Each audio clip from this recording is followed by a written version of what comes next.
Hello, Jai Hind, and welcome to Force Defense Academy. I am Ailish Solanki, your lecturer and GD guide.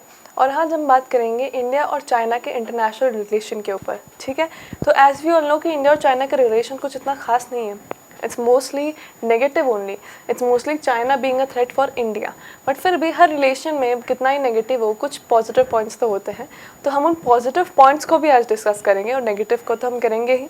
तो let's begin with a video of India and China. ठीक है, तो हम पहले बात करेंगे कि मेन डिस्प्यूट्स क्या है इंडिया और चाइना में. ठीक है, इतनी क्या कंट्रोवर्सी है कि इतना प्रॉब्लमैटिक रिलेशन बोला जाता है. सबसे पहले डिस्प्यूट तो आएगा बॉर्डर टेंशन. इंडिया और चाइना की बॉर्डर टेंशन बहुत ज़्यादा है और ये 1962 का जो वॉर हुआ था इंडिया और चाइना का मैकमोहन लाइन के पीछे, तब से और ज़्यादा बढ़ गया. ठीक है, और कौन कौन से ऐसे प्रॉब्लमैटिक एरियाज़ हैं जो बॉर्डर टेंशन में इन्वॉल्व हैं. That is Arunachal Pradesh, that is Aksai Chin and Doklam issue as well, जो 2017 में स्टार्ट हुआ था. डोकलाम इशू में इंडिया इन्वॉल्व है क्या? नहीं है. इंडिया का बेसिकली एक इनफॉर्मल इन्वॉल्वमेंट बोल सकते हैं, बिकॉज डोकलाम जो है वो जो एरिया है वो क्लेम इंडिया नहीं कर रहा है, वो क्लेम कर रहा है भूटान और वो क्लेम कर रहा है चाइना. तो इंडिया का उसमें ऐसा इन्वॉल्वमेंट इसलिए है क्योंकि जो डोकलाम प्लेट्यू है ना, वो इंडिया का जो चिकन स्नैक है उसके बहुत ज़्यादा एक्सेसिबल एरिया में आता है. ठीक है, तो अगर चाइना को वो मिल गया तो इंडिया के लिए सिक्योरिटी पर्पज से थोड़ा कंसर्न हो जाएगा. ओके, तो दैट इज़ वाई डोकलाम थोड़ा इंडिया के लिए सिक्योरिटी इशू रिलेटेड एक प्रॉब्लमैटिक एरिया है. China has been developing infrastructure along with LAC. अब LAC क्या है? लाइन ऑफ एक्चुअल कंट्रोल, जो इंडिया और चाइना के बीच में है. अब LAC के उधर चाइना इंफ्रास्ट्रक्चर डेवलप कर रहा है. क्या डेवलप कर रहा है? एक लेक है. लेक का नाम क्या है? पेंगोंग त्सो. ठीक है, उस लेक के स्टार्टिंग और एंड पे, नॉर्थ और साउथ पे, पूरे पे वो एक ब्रिज कंस्ट्रक्ट कर रहा है चाइना. ठीक है, वो ऐसा क्यों कर रहा है? क्योंकि उस ब्रिज के थ्रू वो अपने ईजिली टैंक्स, आर्म्स, एम्यूनिशंस, पूरा जितने भी उसके पर्सनल्स हैं, मिलिट्री पर्सनल्स, उन सबको ईजिली डिप्लॉय कर पाएगा LAC के पास में. ठीक है, और ये जो उसका लेक कंस्ट्रक्शन है ना, ये हमारे लिए प्रॉब्लमैटिक है. ठीक है, this bridge can carry tanks and facilitate faster movement of military forces between north and south banks of the lake. Okay, China's growing influence in Solomon Island after signing the Security Framework Agreement is increasing. China's presence in South Pacific region. ठीक है, अब देखो Solomon island south Pacific region में ही आ रहा है. अब Solomon island को China ने जो है बहुत ज़्यादा लोन प्रोवाइड किया है on some interest.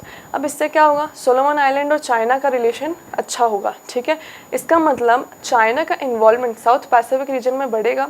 China already Indian ocean और साउथ चाइना सी में तो इन्वॉल्व है ही, उसके साथ साथ अब वो साउथ पैसिफिक में भी इन्वॉल्व हो गया है.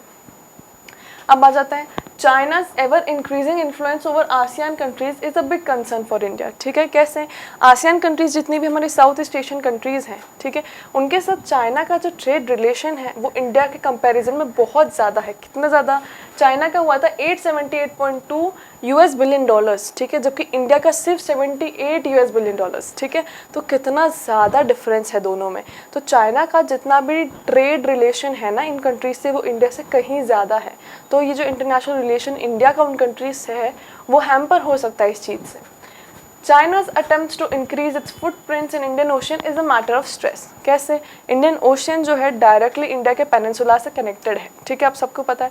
चाइना जो है इंडिया को इंसर्कल करना चाहता है through it's string of pearl strategy, है ना. इंडियन ओशन में जितने भी पोर्ट्स हैं वो ऑक्यूपाई करके अलग अलग कंट्रीज से एग्रीमेंट बना के, तो इससे इंडिया का जो सिक्योरिटी है वो हैम्पर हो सकता है. हालांकि उसके अगेंस्ट इंडिया ने अपना necklace of diamond strategy launch कर दिया और उस पर काम भी चला बहुत सारा.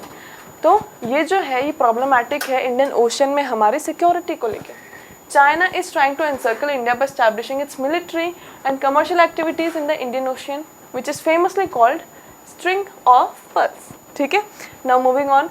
India is trying to restrict China's monopoly over South China Sea. अब देखिए, साउथ चाइना सी जो है ना बहुत इंपॉर्टेंट लोकेशन है फॉर ट्रेड, है ना. बहुत ज़्यादा इंपॉर्टेंट ट्रेड रूट जाते हैं वहाँ से. चाइना जो है ये साउथ चाइना सी पे बहुत ज़्यादा मोनोपोली क्लेम कर रहा है. इससे जो है हमारा और बहुत सारे दूसरे नेशंस का भी ट्रेड हैम्पर हो रहा है.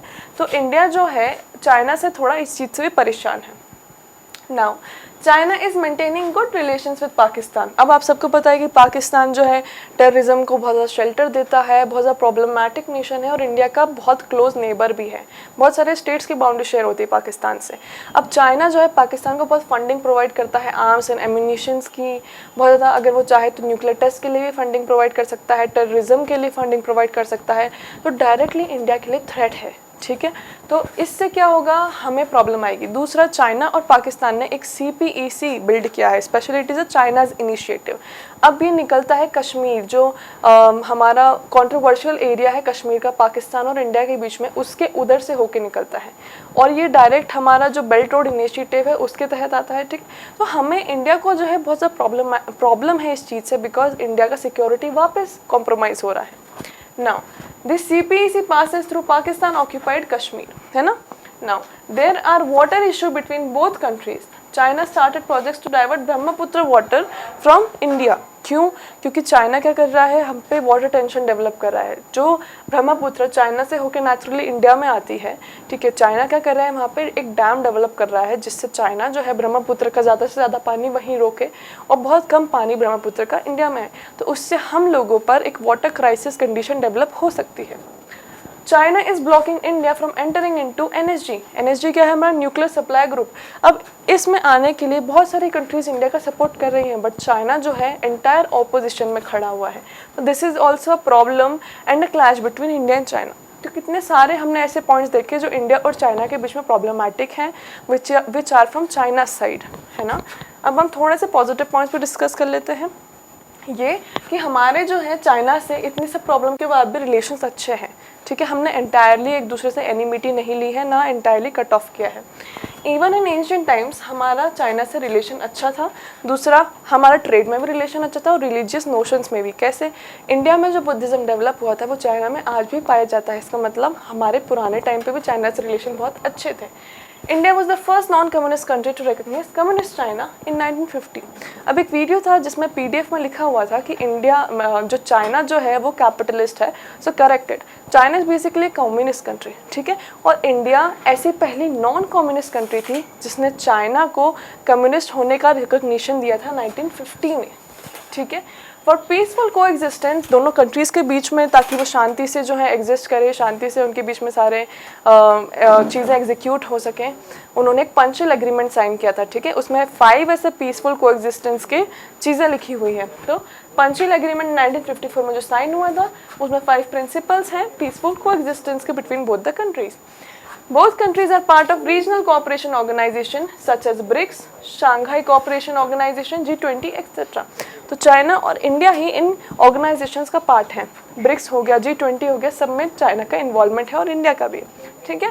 तो ये भी थोड़ा एक पॉजिटिव पॉइंट है हमारे रिलेशन में। Now both countries have good trade relation. इन दोनों कंट्रीज का ट्रेड रिलेशन तो बहुत अच्छा है, आप भी जानते हैं और मैं भी जानती हूँ, ठीक है। एवरीबडी नोज दिस कि चाइना जो है बिजनेस ओरिएंटेड कंट्री है और बहुत ज़्यादा उसका बिजनेस अच्छा चलता है, और इंडिया का भी। Now this was all for today's video. I hope you understood all the positive and the negative points. For more such informative videos, subscribe to our channel.